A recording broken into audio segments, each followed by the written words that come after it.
ಮತ್ತು ಮಹಿಳಾ ಸ್ವಸಹಾಯ ಸಂಘದವರಿಗೆ ಸಬ್ಸಿಡಿ ರೂಪದಲ್ಲಿ ನೀಡಲಾಗಿದೆ.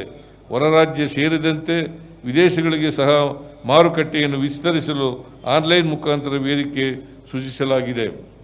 ಕೃಷಿ ಕ್ಷೇತ್ರದಲ್ಲಿ ತಂತ್ರಜ್ಞಾನದ ಏಕೀಕರಣ ಅಗತ್ಯವಿರುವುದರಿಂದ ಕಲಬುರಗಿಯಲ್ಲಿ ಅಗ್ರಿ ಟೆಕ್ ವೇಗವರ್ಧಕ ಕೇಂದ್ರವನ್ನು ಸ್ಥಾಪಿಸಲು ಉದ್ದೇಶಿಸಲಾಗಿದೆ.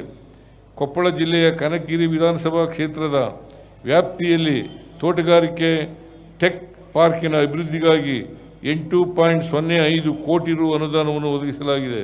ಕಲ್ಯಾಣ ಕರ್ನಾಟಕದ ಜಿಲ್ಲೆಗಳಲ್ಲಿ ಹೈನುಗಾರಿಕೆಯನ್ನು ಉತ್ತೇಜಿಸಲು ನಮ್ಮ ಸರ್ಕಾರವು 10 ಕೋಟಿ ರು ಅನುದಾನವನ್ನು ಪ್ರಥಮ ಹಂತದಲ್ಲಿ ನೀಡಲು ತೀರ್ಮಾನಿಸಿದೆ.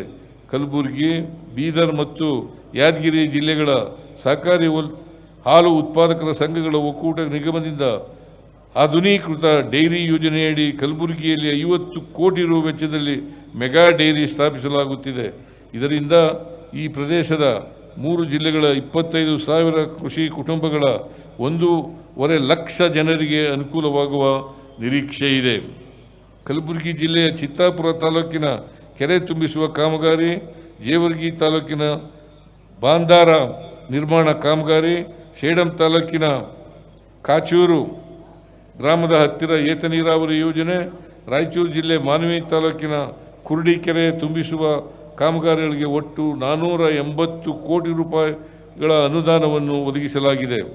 ಕಲಬುರಗಿ ಜಿಲ್ಲೆಯ ಆಳಂದ ತಾಲೂಕಿನ ಕಂಡಾಳ, ಮಟಕಿ, ನಿರಗುಡಿ, ಪಡಸಾವಳಿ, ಬಸಂತವಾಡಿ, ನಿಂಬರ್ಗ ಮುಂತಾದ ಕಡೆ ನಾಲೆ ಕಿರು ಸೇತುವೆಗಳ ನಿರ್ಮಾಣಕ್ಕಾಗಿ 47 ಕೋಟಿ ರುಗಳ ಕಾಮಗಾರಿಗೆ ಆಡಳಿತಾತ್ಮಕ ಅನುಮೋದನೆ ನೀಡಲಾಗಿದೆ. ಈ ಯೋಜನೆಯಿಂದ 3,687 ಎಕರೆ ಭೂಮಿಗೆ ನೀರಾವರಿ ಸೌಲಭ್ಯ ದೊರೆಯಲಿದೆ. ಕಾಮಗಾರಿಗಳನ್ನು ಶೀಘ್ರವಾಗಿ ಅನುಷ್ಠಾನ ಮಾಡಲು ಸೂಚಿಸಲಾಗಿದೆ. ಕಲಬುರಗಿ ಜಿಲ್ಲೆಯ ಚಿತ್ತಾಪುರ ತಾಲೂಕಿನ ತೆಲಂಗಾಣ ಗಡಿ ಪುಟ್ಪಾಕ್ ಬೋಸ್ಲಾ ರಾಜ್ಯ ಹೆದ್ದಾರಿ ಕಾಗಿನಾ ನದಿಗೆ ಅಡ್ಡಲಾಗಿ ಸೇತುವೆ ನಿರ್ಮಾಣ ಕಾಮಗಾರಿಯನ್ನು 53 ಕೋಟಿ ರು ಅಂದಾಜು ಮೊತ್ತದಲ್ಲಿ ಕೈಗೆತ್ತಿಕೊಳ್ಳಲಾಗಿದೆ. ಕಾನೂನು ಸುವ್ಯವಸ್ಥೆಗೂ ಮತ್ತು ಅಭಿವೃದ್ಧಿಗೂ ನೇರ ಸಂಬಂಧ ಇರುವಂತೆ ಹಸಿರಿಗೂ ಅಭಿವೃದ್ಧಿಗೂ ಸಂಬಂಧವಿದೆ. ಆದ್ದರಿಂದ ಕಲ್ಯಾಣ ಕರ್ನಾಟಕ ಪ್ರದೇಶದ ಜಿಲ್ಲೆಗಳಲ್ಲಿ ಅರಣ್ಯ ಪ್ರದೇಶ ಅಭಿವೃದ್ಧಿಗಾಗಿ ಹಸಿರು ಪಥ ಯೋಜನೆ ಮೂಲಕ ನೆಡುತೋಪುಗಳು, ಟ್ರೀ ಪಾರ್ಕ್ಗಳ ನಿರ್ಮಾಣ ಮತ್ತು ರಸ್ತೆ ಇಬ್ಬದಿಗಳಲ್ಲಿ ಸಸಿ ನೆಡುವ ಯೋಜನೆಗಳಿಗಾಗಿ 25-26ನೇ ಸಾಲಿನಲ್ಲಿ 100 ಕೋಟಿ ರು ಒದಗಿಸಿದ್ದೇವೆ. ರಾಜ್ಯ ಸರ್ಕಾರ ಜಾರಿಗೆ ತಂದಿರುವ ನೂತನ ಕೈಗಾರಿಕಾ ನೀತಿ 2025-30ರಲ್ಲಿ ಕಲ್ಯಾಣ ಕರ್ನಾಟಕ ಭಾಗದಲ್ಲಿ ಕೈಗಾರಿಕಾ ಅಭಿವೃದ್ಧಿಗಾಗಿ ವಿಶೇಷ ಸವಲತ್ತುಗಳನ್ನು ಕಲ್ಪಿಸಲಾಗಿದೆ. ಈ ಭಾಗದ ಸೂಕ್ಷ್ಮ ಕೈಗಾರಿಕೆಗಳಿಗೆ 40%, ಸಣ್ಣ ಕೈಗಾರಿಕೆಗಳಿಗೆ 35% ಹಾಗೂ ಮಧ್ಯಮ ಬೃಹತ್ ಕೈಗಾರಿಕೆಗಳಿಗೆ 30% ಬಂಡವಾಳ ಸಹಾಯಧನ ನೀಡುವುದರ ಜೊತೆಗೆ ಮುದ್ರಾಂಕ ಶುಲ್ಕ, ವಿದ್ಯುತ್ ತೆರಿಗೆ ವಿನಾಯಿತಿ ಮತ್ತು ಇನ್ನಿತರ ಪ್ರೋತ್ಸಾಹಗಳನ್ನು ನೀಡುವ ಮೂಲಕ ಈ ಪ್ರದೇಶದಲ್ಲಿ ಉದ್ಯೋಗ ಸೃಷ್ಟಿಗೆ ಒತ್ತು ನೀಡಲಾಗಿದೆ.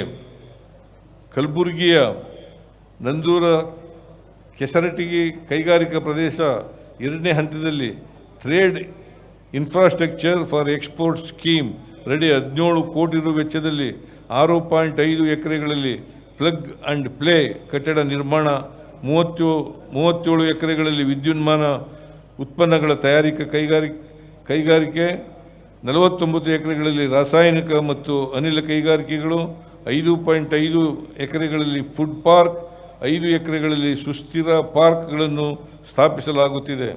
ಕಲಬುರಗಿಯ ಕಪನೂರ ಕೈಗಾರಿಕಾ ಪ್ರದೇಶದ 3ನೇ ಹಂತದಲ್ಲಿನ 20 ಎಕರೆ ಜಾಗದಲ್ಲಿ ಆಟೋಮೊಬೈಲ್ ವಾಹನಗಳ ದುರಸ್ತಿ ಮತ್ತು ಸಂಬಂಧಪಟ್ಟ ಎಲ್ಲ ವೃತ್ತಿಗಳ ಸುಮಾರು 400 ಸೂಕ್ಷ್ಮ ಮತ್ತು ಸಣ್ಣ ಕೈಗಾರಿಕೆ ಘಟಕಗಳಿಗೆ ಒಂದೇ ಸೂರಿನಡಿ ಸ್ಥಳಾವಕಾಶ ಕಲ್ಪಿಸುವ ಉದ್ದೇಶದಿಂದ auto and general engineering cluster ಸ್ಥಾಪಿಸಲಾಗುತ್ತಿದೆ. ಬೆಂಗಳೂರು ಹೊರತುಪಡಿಸಿ ಇತರ ನಗರಗಳಲ್ಲಿಯೂ ನಾವೀನ್ಯತೆ ಮತ್ತು ಉದ್ಯಮಶೀಲತೆಯನ್ನು ಉತ್ತೇಜಿಸಲು 1,000 ಕೋಟಿ ರು ವೆಚ್ಚದಲ್ಲಿ ಸ್ಥಳೀಯ ಆರ್ಥಿಕ ಆಕ್ಸಿಲರೇಟರ್ ಕಾರ್ಯಕ್ರಮವನ್ನು ಪ್ರಾರಂಭಿಸಲಾಗುವುದು. ಇದಕ್ಕೆ ಪ್ರಸಕ್ತ ಸಾಲಿನಲ್ಲಿ 200 ಕೋಟಿ ರು ಅನುದಾನವನ್ನು ಒದಗಿಸಲಾಗಿದೆ. ಈ ಕಾರ್ಯಕ್ರಮಗಳಿಂದ ರಾಜ್ಯಾದ್ಯಂತ 5 ಲಕ್ಷ ಹೊಸ ಉದ್ಯೋಗ ಸೃಷ್ಟಿಸುವ ಗ್ಯಾರಂಟಿ ನ್ಯೂಸ್, ಸುದ್ದಿ ಖಚಿತ, ನ್ಯಾಯ ನಿಶ್ಚಿತ.